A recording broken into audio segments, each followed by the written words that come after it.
El amor, cuando llega desde el futuro, no pide permiso. No toca la puerta ni avisa con flores. Aparece como una anomalía en los datos, como un error persistente que nadie logra borrar. La primera vez que su nombre emergió, no lo hizo en una carta ni en un sueño romántico, sino en una base de datos dañada, oculta en los servidores subterráneos del Instituto Nacional de Física Temporal. Un lugar donde el aire olía a metal caliente, café viejo y decisiones que nunca llegaron a publicarse. Yo estaba ahí como periodista científico, invitado a documentar avances que rara vez superaban el umbral de lo comprensible. Mi trabajo consistía en observar con distancia, traducir lo imposible a un lenguaje prudente. Esa distancia empezó a resquebrajarse el día que conocí a Tomás Araujo. Tomás era físico teórico, especialista en cronodinámica aplicada, y tenía la expresión de alguien que había visto algo hermoso y terrible al mismo tiempo. No levantaba mucho la voz. No hacía grandes gestos, pero sus manos temblaban levemente cuando sostenía una carpeta gris sin etiquetas visibles, dentro registros que no encajaban en ningún modelo aceptado. Me dijo que todo había empezado como ruido, señales débiles provenientes de un punto aún indeterminado del porvenir. Al principio pensó en interferencias, en residuos matemáticos,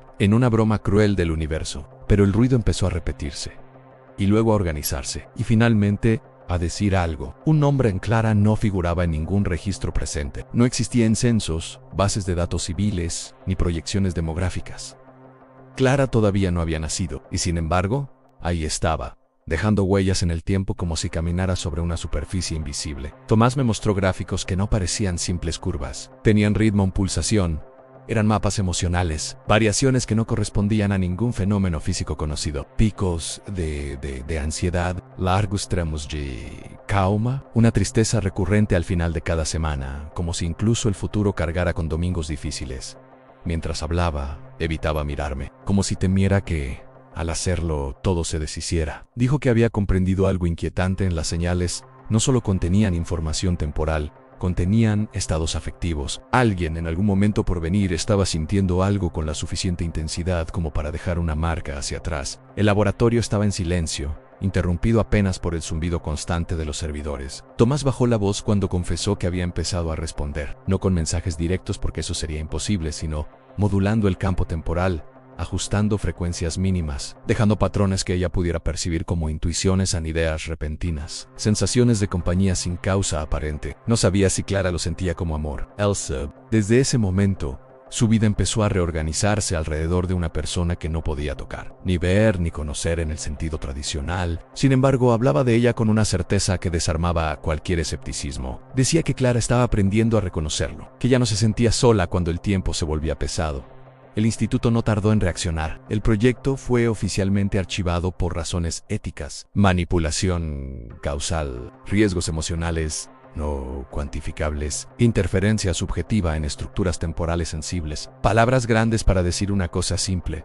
Esto no debía continuar. Pero Tomás siguió viniendo de noche, cuando los pasillos estaban vacíos y la ciencia se parecía más a un acto de fe que a un protocolo. Decía que Clara lo esperaba, que podía sentir cuando ella dudaba, cuando se preguntaba por qué había una ausencia constante en su vida, una nostalgia sin recuerdo. Como periodista, intenté mantener distancia. Tomé notas y verifiqué documentos, pero había algo en la forma en que pronunciaba ese nombre que no pertenecía al mundo académico. Era íntimo vulnerable humano en esa noche. Al salir del instituto, comprendí algo que me incomodó profundamente. Tal vez el amor no necesita compartir el mismo presente. Tal vez amar sea, en el fondo, encontrarse a pesar del tiempo. Y quizás el futuro no se construya solo con decisiones racionales, sino con actos desesperadamente humanos que dejan cicatrices invisibles en la historia. Y Clara, desde algún lugar que aún no existe, ya estaba dejando la suya. Investigar una historia de amor con alguien que todavía no existe es un ejercicio incómodo para cualquier periodista. No hay entrevistas posibles, no hay fotografías, no hay actas notariales, ni recuerdos compartidos. Solo quedan rastros y sombras estadísticas, huellas emocionales impresas en sistemas diseñados para no sentir nada. Empecé como siempre empiezo, buscando papeles, archivos desclasificados, proyectos cancelados, correos internos que nunca debieron salir de los servidores del instituto. El nombre de Tomás Araujo aparecía con una frecuencia inquietante, siempre acompañado por palabras como advertencia, límite ético, riesgo subjetivo. En los márgenes, anotaciones hechas a mano por comités que jamás se reunieron del todo. La ciencia también sabe mirar para otro lado cuando algo la incomoda. Tomás, mientras tanto, parecía moverse en otra dimensión. Dormía poco, Ann comía menos, pero hablaba de Clara con una lucidez que contrastaba con su desgaste físico. Decía que el vínculo se estaba afinando, como una radio antigua que finalmente encuentra la frecuencia correcta después de años de estática. Yo lo escuchaba a grabadora apagada, porque había cosas que no querían ser registradas, solo entendidas. Una noche me invitó a quedarme después del cierre. El edificio estaba casi a oscuras, iluminado apenas por luces de emergencia que teñían los pasillos de un rojo cansado. El laboratorio central parecía un organismo dormido, respirando a través de ventiladores y cables. Tomás se sentó frente al panel principal y apoyó la mano sobre la superficie fría, como si saludara a alguien. Dijo que había logrado algo nuevo. No una señal más intensa, ni un patrón más claro, algo distinto. Una devolución, no en forma de palabras, porque el lenguaje todavía era una frontera imposible, sino como imágenes compartidas, fragmentos de experiencia que no le pertenecían. Me describió una ciudad que aún no existe, edificios cubiertos de vegetación, como si la arquitectura hubiera pedido perdón,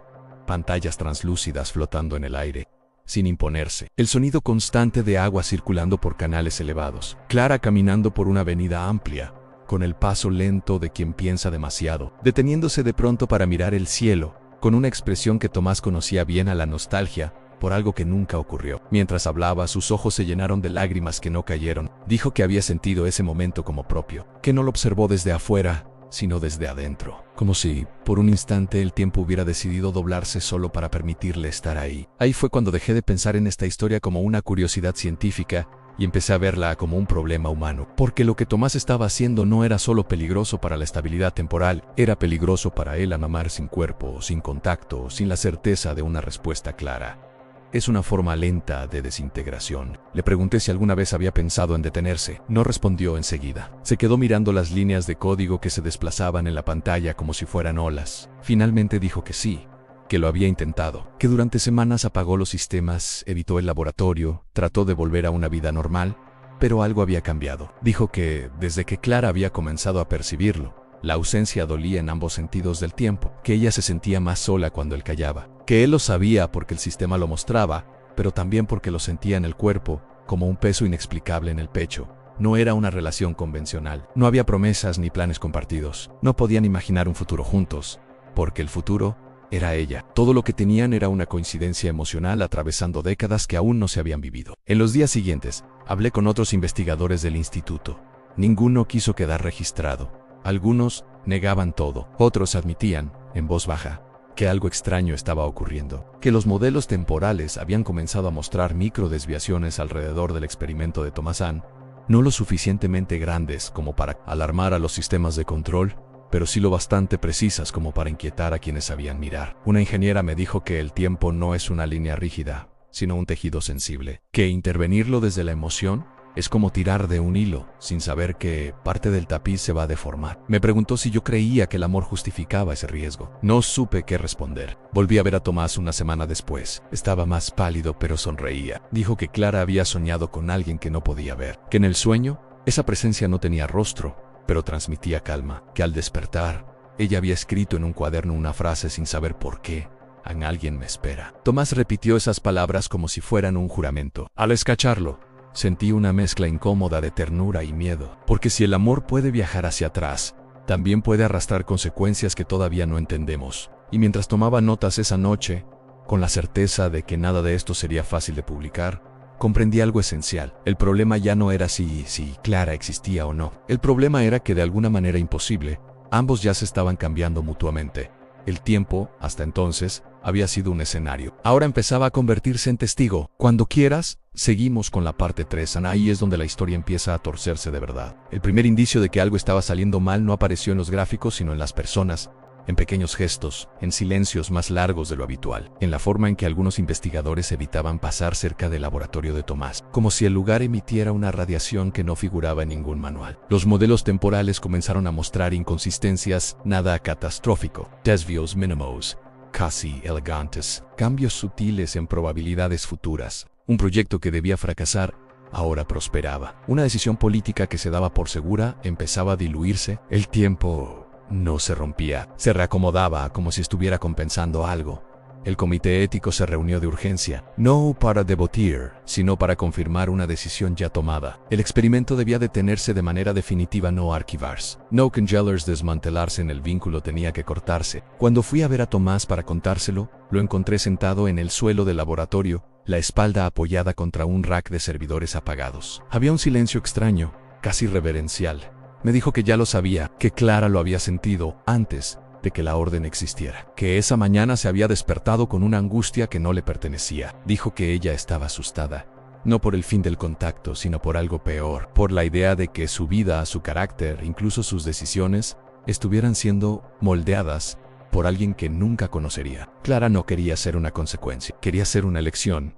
Esa frase lo quebró, porque amar desde el futuro era una cosa, condicionarlo, aunque fuera sin querer, era otra muy distinta. Tomás me confesó algo que nunca había puesto por escrito, que las señales ya no fluían en una sola dirección, que había momentos en los que no sabía si lo que sentía era suyo o de ella, que su tristeza, su esperanza, incluso su miedo, parecían sincronizados con estados que no podía verificar. El tiempo había dejado de ser un canal, se había vuelto un espejo. Esa noche el instituto cortó el acceso, códigos revocados en puertas bloqueadas, el laboratorio quedó sellado como una tumba tecnológica en Tomás. No se resistió, caminó hacia la salida con una calma que me inquietó más que cualquier arrebato. Antes Dios es, apoyó la mano sobre la puerta cerrada y cerró los ojos. Dijo en voz baja que esperaba que Clara entendiera, que si el amor era real, debía sobrevivir al silencio, que si no, nunca había sido justo para ninguno de los dos. Durante los días siguientes, algo empezó a descomponerse en ella, no de forma dramática, sino gradual, como un reloj que pierde segundos sin que nadie lo note. Dejó de hablar de Clara en voz alta, pero yo sabía que seguía ahí, ocupando cada espacio vacío. Y entonces ocurrió lo inesperado. Una semana después del cierre, los sistemas del instituto registraron una última anomalía, un pulso temporal espontáneo, no provocado por ningún dispositivo activo, en breve, preciso, emocionalmente intenso. Cuando revisaron los datos, encontraron algo que nadie había previsto. Una señal de despedida. No contenía imágenes ni patrones complejos. Solo una estructura simple, repetida con una insistencia casi desesperada. Un equivalente temporal a un gesto humano, como alguien golpeando una pared desde el otro lado. Tomás fue llamado de inmediato, y Oloa Compage, cuando vio los datos, no sonrió, no lloró, cerró los ojos y respiró hondo. Dijo que Clara había tomado una decisión, que había elegido soltar. No porque hubiera dejado de sentir, sino porque había entendido algo esencial. Que el amor no puede existir como una interferencia constante, que incluso atravesando el tiempo, necesita límites. Ese último pulso no alteró ninguna línea histórica, no cambió eventos, no reescribió destinos, pero dejó una marca profunda en Tomás, una certeza dolorosa y serena al mismo tiempo. Dijo que, en ese instante, sintió algo nuevo, no la presencia de Clara, sino su ausencia aceptada. Como cuando alguien se va y por primera vez, el silencio no duele, sino que enseña. El comité dio por cerrado el caso. Los informes hablaron de una anomalía resuelta, de un experimento fallido sin consecuencias medibles. El tiempo, oficialmente, seguía intacto, pero yo sabía que algo se había fracturado, no el futuro, no el pasado, sino nuestra forma de entenderlos. Porque si dos personas podían encontrarse sin compartir la misma época, entonces el amor no era una cuestión de simultaneidad, sino de resonancia. Y la pregunta ya no era si el tiempo podía ser atravesado. La pregunta era que estábamos dispuestos a dejar ir para no romperlo. Cuando quieras, seguimos con la parte final. Ahí es donde todo deja de ser teoría. Pasó el tiempo, el de siempre, el que avanza sin pedir explicaciones. Tomás dejó el instituto poco después. No hubo escándalo ni comunicado oficial, solo un correo breve institucional agradeciendo sus años de servicio. La ciencia es muy buena despidiéndose sin mirar a los ojos. Volví a verlo meses más tarde, en un café pequeño, lejos de laboratorios y servidores. Había recuperado algo de peso. Se movía con una lentitud nueva, como alguien que aprendió a no apurarse. Me dijo que estaba dando clases, explicando teorías que ya no pretendía forzar, que había entendido que no todo lo posible debe hacerse, y que no todo lo verdadero puede medirse. No mencionó a Clara de inmediato. Yo tampoco. Hay nombres que se pronuncian solo cuando el aire está listo. Finalmente, mientras revolvía el café ya frío, dijo que a veces sentía que algo lo observaba desde adelante en el tiempo. No como antes. No como una presencia clara, más bien como una certeza tranquila. Cómo saber que alguien, en algún lugar, está bien. Me confesó que había dejado de intentar buscar señales, que entendió que el último acto de amor no fue el contacto sino la renuncia, dejar que Clara viviera sin la sombra de una voz que la precediera, permitirle ser completamente suya. Yo, como periodista, intenté seguir investigando, busqué rastros de Clara en proyecciones futuras, en estudios sociológicos, en simulaciones de largo plazo, nada, ningún registro con su nombre, ninguna mención directa, pero encontré otra cosa. Años después, en una publicación académica menor, perdida entre miles, apareció una nota firmada por una investigadora joven. El artículo hablaba de percepción temporal subjetiva y vínculos emocionales no lineales. No había referencias al instituto ni a Thomas Hahn, pero una frase me detuvo. Algunas personas sienten que alguien las esperó incluso antes de existir. No pude demostrar que fuera ella. No debía hacerlo. Pero supe con una convicción que no necesita pruebas, que Clara había llegado al mundo sin saberlo todo, pero sintiendo lo suficiente libre en entera, entendí entonces que el tiempo no es una cárcel ni un camino recto. Es un espacio sensible a lo que sentimos. YQL amor, cuando es verdadero, no busca poseer ni alterar, solo deja huella. Tomás y Clara nunca se tocaron, nunca compartieron un mismo ahora. Y aún así, se cambiaron para siempre. Él aprendió a soltar. Ella aprendió a confiar en una intuición profunda, en una calma que no venía de ningún recuerdo. Quizás eso sea amar, no escribir el futuro del otro, sino retirarse a tiempo para que pueda escribirlo solo. Hoy, cuando alguien me pregunta si esta historia es real, respondo lo único honesto. No lo sé, pero sé que podría serlo. Y en un universo donde el tiempo escucha, eso ya significa algo. Si llegaste hasta acá, gracias por viajar conmigo a través de esta historia. Si te gustó, deja tu like y suscríbete para más relatos donde la ciencia, el tiempo y lo humano se cruzan. Nos vemos en el próximo viaje.